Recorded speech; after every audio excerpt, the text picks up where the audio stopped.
باغی نہ غدار، نہ وہ باغی نہ غدار۔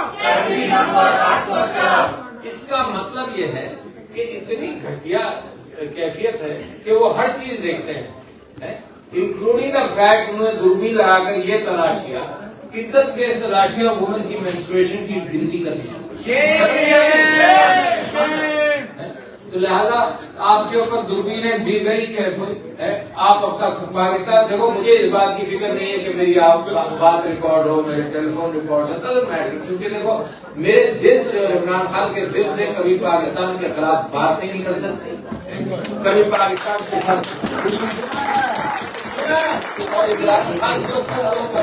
جب نشان لگاتے ہیں تو ان کو اندازہ ہونا چاہیے کہ کتنا وہ صاف ستھرا آدمی ہے۔ کوئی اس کی جائیداد، عمارات، کوئی ایسی کیفیت ایون فیلڈ اپارٹمنٹ جو آج تک جس کا جواب نہیں ملا، بھائی آئے کہاں سے پیسہ لینا؟ کبھی وہ آ گیا، کبھی خط آ گیا، کبھی میرے والد صاحب یہ کرتے تھے اور دوسرا خاندان والا کہتا ہے کہ جی ہمارے والد صاحب تو ہمارے دادا صاحب جو تھے وہ سیلف میڈ آدمی تھے۔ کبھی وہ بیٹھا ہوا ہے بیچارہ معصوم صاحب، معصوم تو نہیں کہوں گا، اس نے بینکرپسی بھی ڈکلیئر کر دی، اس کا بیٹا نواز شریف کا حمزہ بینکرپسی بھی ڈکلیئر کر دی تو جی یہ تو ہماری ٹیوشن کے پیسے بھی ہم وہاں سے پاکستان سے منگاتے تھے، بڑی مشکل پڑتی تھی اور رہتے کس میں تھے، وہ بھی بھول گئے، مگر بھولے نہیں، قوم نہیں بھولی۔ یہ آپ یاد رکھیے گا، قوم نے ایک ایک چیز اپنے دماغ کے رجسٹر پر ڈالی ہوئی ہے۔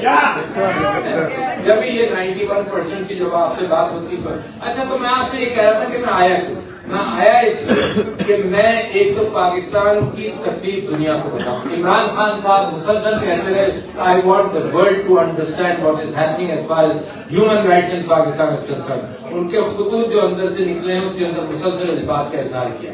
اچھا یہ میرا ہے، اگر میرے اوپر ظلم ہو تو آہو بکا اس کا دنیا کو بتانا یہ میرا کانسٹیٹیوشن میں مجھے اجازت دیتا ہے، یونائٹڈ نیشنز کا چارٹر اجازت دیتا ہے۔ تو کوئی آدمی یہ کہے کہ تم امریکہ جا کر یہ کیا بات کر رہے ہو، تو میں اس لیے کہوں گا کہ تم پاکستان میں تو میڈیا بھی تم نے قبضہ کیا ہوا ہے، تو میں باہر بھی جا کر بات کروں گا، مگر with in the constitution of Pakistan. یہ کانسٹیٹیوشن آف پاکستان کی کوئی وائلیشن نہیں ہے۔ عمران خان صاحب جب مجھ سے کہتے تھے کہ تم، میں کہتا تھا جی میں نے ریزائن کرنا ہے، میں پریشان ہوں، تو وہ کہتے تھے نہیں ڈٹے رہو وہاں پر، but stay with in the boundaries of the constitution. اچھا اسی حوالے سے جب لوگوں نے کہا کہ پارڈن ہونا چاہیے خان کو، تو میں نے 2 ایمیسریز بھیجے جو میرے پاس آتے تھے ملنے کے لیے، جو مجھ سے عمران خان صاحب کے پیغام لاتے تھے اور میرے ان کے پاس لے جاتے تھے۔ وہ تھے علی ظفر اور رؤف حسن۔ ان کو میں نے کہا کہ جی خان صاحب کو کہہ دیں کہ ان کی میں پارڈن، ان کا میں غلام ہوں یہاں پر، ان کی وجہ سے میں یہاں بیٹھا ہوں، میری کوئی حیثیت نہیں، میں تو مڈل کلاس کا ایک ڈینٹسٹ یار۔ اچھا اوور مڈل کلاس کا ڈینٹسٹ جس کی انکم کیا ہوگی آپ تصور کیجیے، معمولی سی انکم ہوگی، مگر جب ٹیکس دیتا تھا تو 2013 کی اسمبلی کے اندر I was the 10th highest taxpayer among the National Assembly people there۔ مجھے کتنا فخر ہوا ہے یار کہ یہ مڈل کلاس آدمی was the 10th highest taxpayer، جہاں بڑے بڑے وڈیرے اور کمپنی کے مالکان اور سب تھے، اور خان صاحب نے وہ ٹویٹ بھی کیا اپنے ٹویٹر سے کہ I was the 10th highest taxpayer۔ تو مجھ جیسے آدمی کو جس نے پہنچا دیا تو وہ تو اس کے ایک ایک بات میں مانوں گا۔ تو میں نے لکھا کہ میں ان کو بھیجا پیغام کہ پارڈن ہونا چاہیے۔ تو مجھ سے علی ظفر صاحب نے پوچھا آپ کی کیا رائے ہے، تو میں نے ان سے کہا بتانا مت خان صاحب کو، مگر میری رائے یہ ہے کہ ان کو پارڈن دینی چاہیے، اور ان کو بتانا مت۔ اور کیوں نہیں لینی چاہیے کہ اس نے کوئی گناہ کیا ہے جو پارڈن ہو، اس نے کوئی غلطی کی ہے، اس نے کوئی کرائم کیا ہے جو پارڈن ہو، نہیں ہونا چاہیے نا، مطلب ہی شوڈ بی فریڈ لیگلی۔ اور 3 کیسز میں پارڈن ہو تو 197 کا کیا ہوگا؟ اچھا تو خیر جیسی وہ لے کر کے پیغام خان صاحب کے پاس، تو خان صاحب نے کہا کہ الوی کیا کہتا ہے، ٹی وی کرو الوی کیا کہتا ہے، تو الوی کہا جی الوی صاحب نے کہا تھا کہ آپ کو پہلے آپ فیصلہ کریں پھر بتائیں گے۔ تو خان صاحب نے کہا کہ یار کیسی بات، میں نے کوئی غلط کام ہی نہیں کیا، کس بات کی پارڈن ہے، it's below my dignity to ask for pardon. تو یہ آپ کا لیڈر ہے جس کو جو بھی موقع ملا he stood by the law and by the constitution. میں آپ سے کہہ رہا تھا کہ جب ڈیتھ سے میں ملا ہوں امریکہ میں، تو میں نے ان سے کوئی چیز مانگی نہیں، کچھ کہا نہیں۔ کیوں نہیں مانگی؟ کیونکہ جو ڈگنیٹی آپ نے امانت دی ہے مجھ کو، مجھ چھوٹے آدمی کو، جو عمران خان نے ڈگنیٹی پہنچائی ہے مجھ کو، اس ڈگنیٹی کے اعتبار سے یہ بلو دا ڈگنیٹی آف پاکستان ہے کہ اس کا پریزیڈنٹ باہر دنیا میں جا کر کسی اور گورنمنٹ سے کوئی چیز مانگے.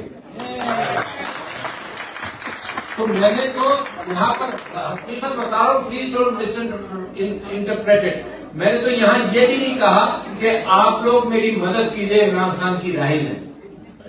میں نے ایسا ماحول کریٹ کیا کہ ان کے دل سے یہ آواز نکلی کہ فری عمران خان. نہ وہ باغی نہ غدار، نہ وہ باغی نہ غدار. دوسری بات میں یہ کہتا ہوں کہ ایک تو دو ڈیمانڈز میں کر رہا ہوں دنیا سے، کسی گورنمنٹ سے نہیں. دو ڈیمانڈز میں دنیا سے کر رہا ہوں کہ ہیومن رائٹس ابیوز نہیں کرو، لوگوں کو گولی مت مارو. اچھا جہاں تک لاٹھیوں کا تعلق ہے تو آپ کے بھائی نے ساری عمر لاٹھیاں کھائی ہیں پولیس سے، ساری عمر. میں پہلی ٹیئر گیسنگ میں نے کھائی ہے شاید 66 یا 67 میں، اور دوسری مرتبہ گولی کھائی ہے میں نے ایوب خان کے زمانے میں. اچھا اور ساری عمر کھائی، یعنی جی ڈی اے میں پکڑا گیا، مار کھائی، لاٹھیاں پڑی. اور ایک واقعہ بتا دو کہ جب مجھے پہلی مرتبہ احساس ہوا کہ پی ٹی آئی کا ورکر کتنا لوئل ہے، کہ ہم وہ جی ڈی اے کا پروسیشن لے کر نکلے تو طے یہ پایا تھا، میں نے طے یہ کیا تھا کہ میرا جو جنرل سیکرٹری ہے وہ گرفتاری نہیں دے گا، میں گرفتار ہوں گا، مار کھاؤں گا. جیسی مار کوٹ پیٹ ہو وہ وہاں سے نکل جائے. جہانگیر رحمان صاحب جنرل سیکرٹری تھے، تو جیسی پولیس نے لاٹھی چارج کیا اور ٹیئر گیسنگ ہوئی تو جہانگیر رحمان سے میں نے کہا تم جاؤ. جب مجھے لاٹھیاں پڑنے لگی تو میں آپ سے قسمیاں کہتا ہوں سارے ورکرز میرے اوپر لیٹ کر مجھے پروٹیکٹ کرے. اور میں نے اپنی بیوی کو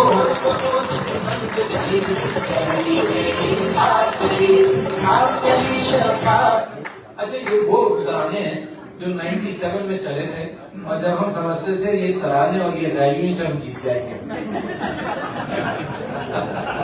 بڑے خوش ہوتے تھے کہ یار بس.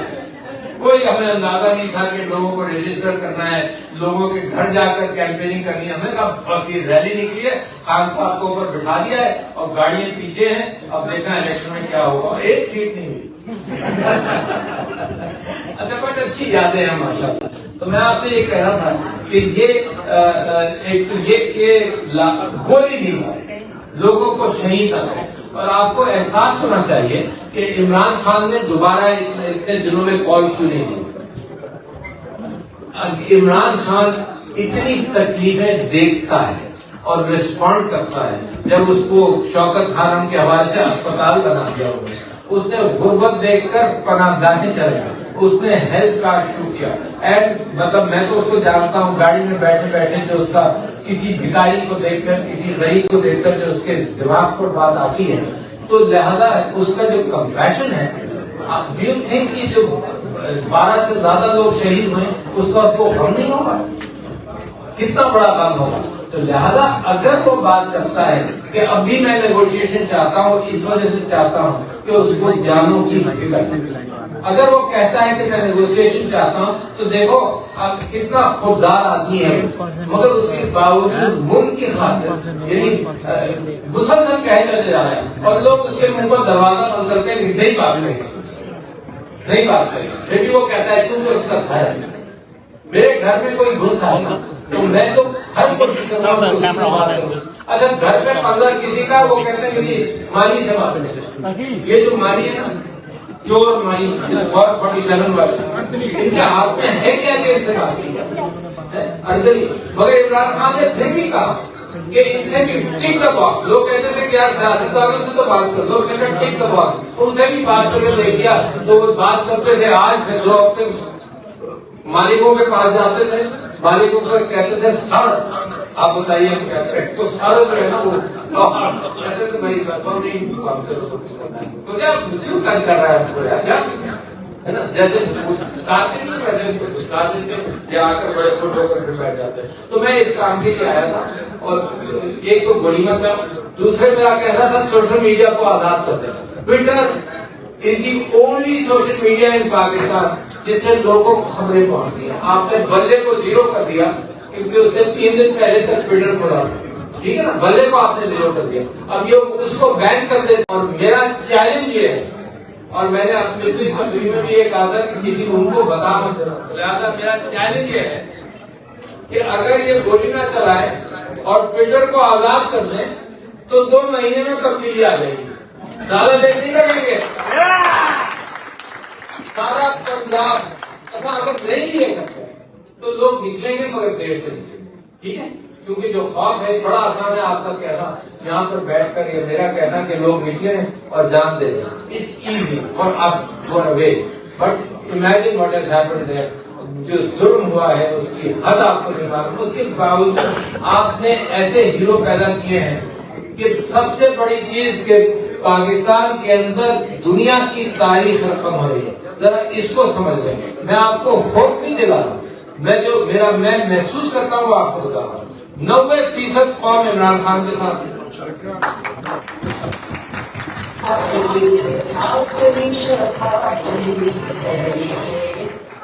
دنیا میں کوئی ملک ہے ایسا, اس سے 70 سال کا ملک بتا دیے کہ جہاں 90% لوگ کسی لیڈر کے ساتھ ہیں. 70 سال میں سوچو, اپنے دماغ پر زور دو. No country, only Pakistan. تو ایک عجیب سا کام چلا ہے. میں سمجھتا ہوں کہ یہ دنیا کی تاریخ رقم ہوگی. ایک بات. دوسری بات, جس تعداد میں عورتیں نکلی ہیں ہمارے, ریمارکیبل. اس ہندوستان پاکستان کی تاریخ میں عورتیں سیاست میں اس طرح سے نہیں. قربان ریمارکیبل. مارے کھائی ہیں, کیونکہ آپ پکڑ کر گھسیٹا گیا ہے, کپڑے نوچے گئے ہیں, چادر نوچی گئی ہے, جیل میں رہی ہیں, ان کے بچوں کو مارا گیا ہے, ان کے گھروں کو توڑا گیا ہے. اور ایک عورت ایسی کہ جس نے مجھ کو کہانی سنائی کہ اس کا شوہر بستر مرد پر تھا اور یہ کہتے تھے کہ ملائیں گے جب تم لکھ کر دو گی کہ تمہیں پی ٹی آئی چھوڑ دی. اس نے نہیں لکھ کر دیا. And her husband died while she was in jail. یہ 2 بڑی باتیں میں ہر ایک کو یہاں پر کہتا ہوں, کیونکہ جو جمہوریت پسند لوگ ہیں امریکہ میں, تو میں ان سے کہتا ہوں کہ phenomenal change is happening. ساری مسلم دنیا میں کبھی اتنی عورت نہیں نکلی, ساری مسلم دنیا میں نہیں نکلی. تو لہذا میرا چارم جو ہے, جو میں ان ریپرزینٹیٹیوز کو چارم دیتا ہوں, میں کہتا ہوں you should have a relationship between the people of Pakistan and the people of United States. You should have a relationship between democracy, not a relationship with a dictator. اور مارکو روبیو نے تقریریں اس کی موجود ہیں جس کے اندر وہ یہی کہتا رہا ہے کہ ڈکٹیٹرز کے ساتھ ریلیشن شپ جو ہے وہ نیگیٹو ہوتی ہے. تو یہ چند باتیں میں کرتا ہوں. تو دیر از a change. Allah us change کو کس انداز سے لائے گا یہ وہ جاتا ہے. میرے پاس کوئی پریڈکشن کا کیفیت نہیں ہے کہ لوگ پوچھتے ہیں کہ عمران خان کب رہا ہوگا. جہاں بساط ہو نا, بساط کے کوئی اصول ہو. آپ میں سے جنہوں نے شطرنج کھیلی ہے تو آپ جانتے ہیں پیادہ 1 چال چلتا ہے, وزیر جو ہے وہ 10 چالیں ادھر چل سکتا ہے, 10 چالیں یوں چل سکتا ہے, 10 یوں چل سکتا ہے. اچانک جب پتا چلے کہ پیادہ سے بادشاہ مارا جا سکتا ہے 10 چال دور, تو یہ رول بدل دیں کہ بھائی اب پیادہ اس چال میں پیادہ جو ہے وہ 10 چالیں چل کر وزیر کو مار سکتا ہے. یار ان چیزوں کے اندر جب اصولی کوئی نہ ہو تو کیسا گیم, کیسی سیاست. ہر وقت قانون بدل دیتے ہیں, ہر اعتبار سے قانون بدل دیتے ہیں. جب مشکل پڑی تو انہوں نے کہا 26ویں آئینی ترمیم لائی جائے, اور اس آئینی ترمیم کے لیے لوگوں کو مارا گیا, پیٹا گیا, اغوا کیا گیا, بچوں کو مارا گیا, بچوں کی پٹائی بھی. وہ ایک بلوچستان کے صاحب تھے جو اختر مہنگا صاحب کی پارٹی میں تھے, جب انہوں نے ووٹ دے دیا 26ویں ترمیم کو, 3 دن بعد انہوں نے کہا کہ مجھے بڑا مارا پیٹا گیا. پھر وہ اغوا ہو کے 2 دن بعد آ کر کہنے لگے جو پچھلا بیان تھا میرا غلط تھا, بالکل نہیں مارا پیٹا گیا. آپ کا یاد ہوگا. تو اس گیم کے اندر there is no prediction. جہاں 2 جمع 2 4 بھی ہو, 2 اور 2 22 بھی ہو جائیں, 2 اور 2 کے اندر ایک اور 2 ڈال کر 220 بھی ہو جائیں. میں نے کل پرسوں کہیں تقریر میں کہا کہ جو ڈیجیٹل ٹیررزم ہے یہ ہمارے ساتھ ہوا. وہ کہنے لگے کیسے, اٹلانٹا میں بات کر رہا تھا, کہنے لگے کیسے. میں نے کہا 1700 جس کو ووٹ ملے تھے نا, وہاں 2 ڈیجٹ ایڈ کر کو اس کو 1,70,000 جہاں 50,000 جس کو ملے تھے نا اس کو 1 ڈیجٹ نکال کر اس کو 5,000 کر دیے گئے. تو پاکستان نے بڑی ترقی کی ہے. یہ ڈیجیٹل ورلڈ کے اندر اس کی مثال نہیں ملے گی آپ کو. تو میں آپ سے کہہ رہا تھا کہ عورتوں کی قربانیوں کے اندر یاسمین راشد، میں ایک واقعہ اس کا سنا دوں، شاید آپ نے سنا بھی ہو، میں ہی سنا رہا ہوں. میں جب لاہور گیا تو 2 کرسچن لوگ تھے، ان کے گھر گیا جو جیل میں تھے اور 3-4 مہینے جیل کاٹ کر وہ باہر آئے. اچھا تو جب ان کے گھر گیا تو میں نے اس سے پوچھا کہ ٹھیک ہو؟ میں نے کہا جی ہم سینیٹری ورکرز تھے، ہمیں گرفتار کر لیا کرسچن سے، وہی پی ٹی آئی کے جلوس میں گئے یا 9th میں بھائی، تو انہوں نے ہمیں گرفتار کر لیا تو ہماری نوکری چلی گئی. مجھے بڑا افسوس ہوا. 6 مہینے ہو چکے تھے اس بات کو، 3 مہینے بعد وہ تو میں نے ان سے پوچھا تمہارا راشن کا کیا ہوا؟ تو انہوں نے اتنی مزیدار بات کہی، آپ خوش ہو جائیں گے. کہنے کہ راشن جو تھا نا وہ یاسمین راشد کے گھر سے آتا تھا.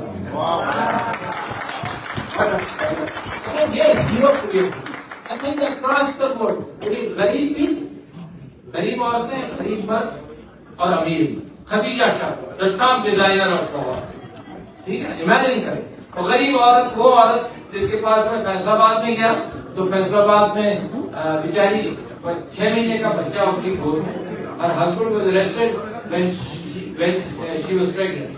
6 مہینے کا بچہ جس کو ہسبینڈ نے نہیں دیا اس کی گود میں.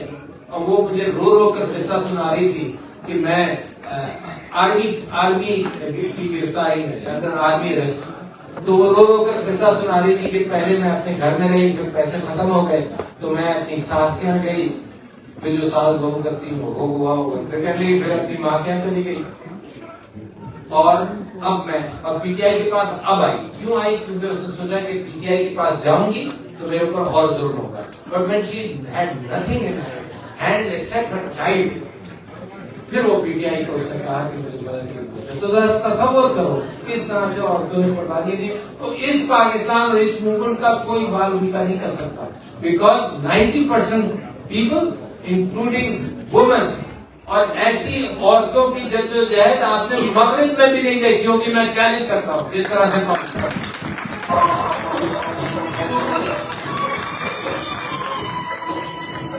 نقصان کیا ہوگا؟ جمہوریت بڑھ گئی جس کو کہتے ہیں. پارلیمنٹ کا جو حال ہوا ہے وہ اس قابل نہیں کہ جایا جائے، فارم 47 والا پارلیمنٹ. پھر میڈیا کو سارا کا سب کا منہ بند کر دیا. نہ پرنٹ میڈیا پہلے تھا اہمیت کے لائق، ٹیلی ویژن میڈیا تھا اس کا منہ بند ہو گیا، صرف سوشل میڈیا رہ گیا. تو جو پلرز ہیں ایک نیشن کے، ایک گورننس کے، اس میں پارلیمنٹ ہوتا ہے، بیوروکریسی ہوتی ہے، ایگزیکٹو ہوتی ہے، جوڈیشری ہوتی ہے اور میڈیا ہوتا ہے. ان سب کی ٹانگیں توڑ دیں، ٹھیک ہے نا. 26 امینڈمنٹ کے ساتھ میں کسی ایک کانگریس مین کو کہہ رہا تھا جو ڈیموکریٹ تھا، میں نے کہا 26 امینڈمنٹ کے اندر یہ ہوا کہ جہاں 15 ججز سپریم کورٹ ہونے چاہیے وہاں 26 میں امینڈمنٹ کر کے 25 کر دی یا 30 کر دی، تاکہ وہ اپنے ہی ججز آتے ہیں، اپنا ہی فیصلہ لیں. تو بیچارہ بڑا گھبرا کر کہہ رہا تھا کہ اس نے ان الفاظ میں تو نہیں کہا، میں آپ سے کہہ رہا ہوں، اس نے کہا ہمارے لیے بھی دعا کرے کیونکہ ڈیموکریٹ تھا. اچھا جی اب آ جائے، میں اس بات پر آنا چاہتا ہوں کہ عمران خان اگر رہا ہوگا تو what could be the negotiating points. اچھا میں کنوینسڈ ہوں، عمران خان صاحب کنوینسڈ ہیں کہ حالات بلوچستان کے دیکھیں، حالات پاکستان کے دیکھیں. وہ اب تک کنوینسڈ ہیں عمران خان صاحب کے اگر پریشر ڈالا ہے سڑکوں پر بھی آ کر ہم نے تو اس لیے ڈالا ہے کہ بات چیت کرو اور جمہوریت انتخابات. اچھا ایک بھائی نے بڑی اچھی یہاں بات کی کہ انتخابات ایسے ہوں گے تو کیا ہوگا. ایسا چیلنج میں اس کے اوپر بعد میں گفتگو کروں گا کیونکہ آپ لوگ سوچنے والے لوگ ہیں اور آپ لوگوں سے میں چاہتا ہوں کہ مست ٹیک اباؤٹ. تو میں آپ سے نمبر 1 یہ کہہ رہا ہوں کہ اگر نیگوشیشن ہوگی تو عمران صاحب پہلی بات تو عمران خان نے کہہ دی کہ میں بدلہ نہیں لوں گا، میں بدلہ نہیں لوں گا، چاہے عاصم منیر ہو چاہے جو بھی ہو، وہ بدلہ لینے والا آدمی نہیں، وہ معاف کرنے والا اور درگزر کرنے والا آدمی ہے. میں نام نہیں لے سکتا، جن لوگوں نے اس کو 10,000 پاؤنڈ کے دھوکے دیے ہیں ان کو بھی اس نے چھوڑا، پھر دوستی اپنی چلاتا رہا۔ تو لہٰذا نمبر 1 ایک آر ہے نو ریونج، کوئی ریونج۔ دوسرا ہے کہ ریلیز کرو پرزنرز کو۔ وہ دیکھو امیجن وہ کہے گا مجھے ریلیز کرو، آپ تصور کر سکتے ہیں کہ وہ ڈیمانڈ کرے گا مجھے چھوڑ دو؟ نہیں کرے گا، نہیں کرے گا۔ خوددار آدمی ہے، وہ جوڈیشری کے ذریعے رہا ہونا چاہے گا، وہ چاہے گا کہ مقدموں کے اندر فیصلہ کرو۔ تو اس کا کیا ایک تو عزت والا کیس ہے، جس دن صحیح انداز سے اپیل کرے گی اس دن ختم ہوگا، وہ مقدمہ بننا ہی نہیں چاہیے تھا، تو کھانے والا مقدمہ اس کے اوپر ہے۔ کیسے گھٹیا مقدمے موجود ہیں، اور مقدمے بنانے کے اعتبار سے تو میں یہ کہتا رہا ہوں کہ میں نے پشاور ہائی کورٹ کے جو چیف جسٹس تھے ان کے پاس میں بیل کے لیے گیا، جب یہاں کی تو میں نے بیل کے لیے گیا، تو جب بیل کے لیے گیا تو میں نے ان سے کہا مذاقاً چیف جسٹس سے کہ جی میں اپنا نام بدلنا چاہتا ہوں۔ کہتے کہ کیوں، کیا کرنا چاہتے ہیں آپ؟ تو میں نے کہا جی میرا نام بنا دے ڈاکٹر عارف العلوی الجیلانی۔ کہتے کہ کیوں بھائی، کیوں الجیلانی کیسے؟ میں نے کہا جی میں صوفی ہو گیا ہوں۔ کہتے کہ کیسے صوفی ہو گئے آپ؟ میں نے کہا ایسے صوفی ہو گیا ہوں کہ یہ جو 16 مقدمے ہیں نا ان سب کے اندر اس بات کا ذکر ہے کہ ڈاکٹر عارف العلوی 26 مئی کو پنڈی میں بھی تھے، اسلام آباد میں بھی تھے، اور ہر جگہ تھے، 16 جگہ میں موجود تھا۔ اب یہ صوفی کر سکتا ہے جو 16 جگہ پر ایک پوسٹ موجود ہے، مگر یہ عجیب صوفی تھا کہ عبدالقادر جیلانی کے متعلق تو یہ مشہور تھا کہ وہ کھانا دیتے تھے سب کو، اور عارف العلوی کے متعلق مقدمہ یہ ہے کہ یہ مزدور سپلائی کرتا تھا، مگر وہ صوفی تو لہٰذا اس طرح کے مقدمے جب کرتے ہیں تو خان صاحب نے کہنا یہی ہے کہ پرزنرز کو ریلیز کرو اور ان کے مقدمے جلدی سے سن کر ان کو ریلیز کرو، جن کے مقدمے غلط کرتے تھے ان کو ویسے ریلیز کرو۔ تیسری بات وہ کیا کہے گا؟ تیسری بات وہ کہے گا ریسٹوریشن آف دا مینڈیٹ۔ اچھا مینڈیٹ کیسے ریسٹور ہوگا کہ فارم 45 کو اتنا گندا یہ کر چکے ہیں، بوریوں کے اندر جو کچھ کر سکتے تھے کر چکے ہوں گے، تو اس بات کا امکان کم ہے کہ فارم 45 کی بنیاد پر ٹرائبیونل دیکھیں، تو لہذا ایک ہی چیز ممکن ہے الیکشن ہو جائیں۔ اچھا مگر جب الیکشن ہوں گے تو آپ جانتے ہیں ایک بات تو یہ کہ فوج کے نیوٹرل ہوگی، پہلا میرا آرگومنٹ ہے۔ اچھا دوسرا فوج فرض کرو نیوٹرل ہوگی، دوسرا آرگومنٹ میرا یہ کہ پھر جو کون سے آفیسر ہوتے ہیں ریٹرننگ آفیسر، ان کو بھی منہ کو پیسہ لگ گیا، بہت کروڑوں روپے لگ گئے ہے نا، تو اگر کوئی نیوٹرل بھی ہوگا تو یہ تو اپنے پیسے کے حساب سے نیوٹرل نہیں ہوں گے نا، یہ تو جو جیب کہے گی وہی کریں گے، لہٰذا ان سے بھی کوئی امید نہیں مجھے۔ تیسری بات یہ کہ ڈپٹی کمشنر نیوٹرل ہوگا، وہ کرپٹ آدمی وہ نیوٹرل ہوگا، وہ بھی نہیں ہوگا۔ پولیس والے وہ تو ویسے نیوٹرل نہیں تھے، وہ مار دھاڑ کرتے ہیں، توڑتے ہیں، اور آپ نے نام دیا تھا یہاں کوئی کیپٹن بنے احتشام پولیس میں، ماشاء اللہ۔ میں کہتا ہوں ان کو ڈیپوٹیشن پر پاکستان بھیجنے یا کوئی امانت داری ایمانداری سکھاتے ہیں ہمارے پولیس والوں کو۔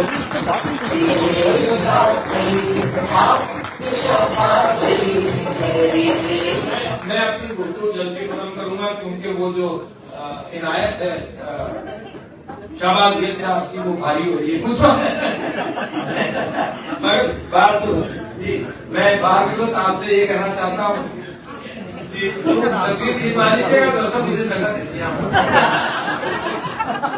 اب آپ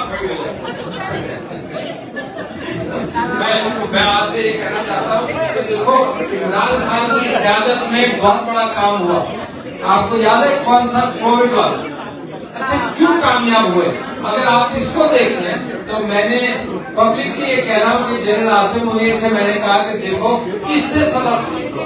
کیا سبق ملا کووڈ کے اندر؟ پہلا سبق یہ ملا کہ آرمی اور سویلین سب مل کر سول گورنمنٹ نے مل کر کام کیا، ٹھیک ہے ایک۔ دوسرے یہ کہ عمران خان صاحب نے جو اہتمام کیا کہ ڈیلی ملو ڈیلی فیصلے کرو، وہ دو۔ تیسرے یہ کہ آپ کے ملک میں ایلیٹ کی حکومت ہے، ایلیٹ کے فیصلے ہوتے ہیں، سڑکیں بننی ہوتی ہیں تو بڑے مکانوں کی سڑکیں بننی ہوتی ہیں، بڑے ہاؤسنگ سوسائٹی کی سڑکیں بننی ہوتی ہیں۔ اس کووڈ نے ایک اچھا کام کیا اس نے سب کو مارا, غریب کو بھی مارا, امیر کو بھی مارا, تو لہٰذا بیوروکریٹ بھی مارا, فیصلہ کرنے والے بھی مارے, تو فیصلے صحیح ہوئے جلدی ہے, ہر ایک پریشان تھا. تیسری بات, عمران خان صاحب نے کیا کہ مسجدوں کو کیا کرو گے, ہم نے مسجدیں کھلی چھوڑی, لہٰذا نتیجہ یہ ہوا کہ we were the third most successful country in the world.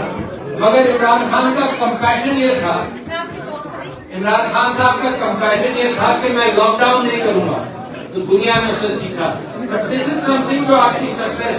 اور میں آپ سے اجازت چاہوں گا صرف ایک بات, وہ یہ بات کہ آپ ڈائسپورا میں پاکستان کے ساتھ جس انداز سے عمران خان صاحب کی حکومت ہوگی تو آپ پاکستان آپ لوگ بنائیں گے اپنے انٹرنیٹ اور نالج کے ساتھ. ایک بات. دوسری بات, میں آپ کو خوشخبری دینا چاہتا ہوں کہ whatever happens, it's just a matter of a few months. Imran Khan بھی آزاد ہوں گے اور انتخابات کو کوئی اعلان بھی ہوگا.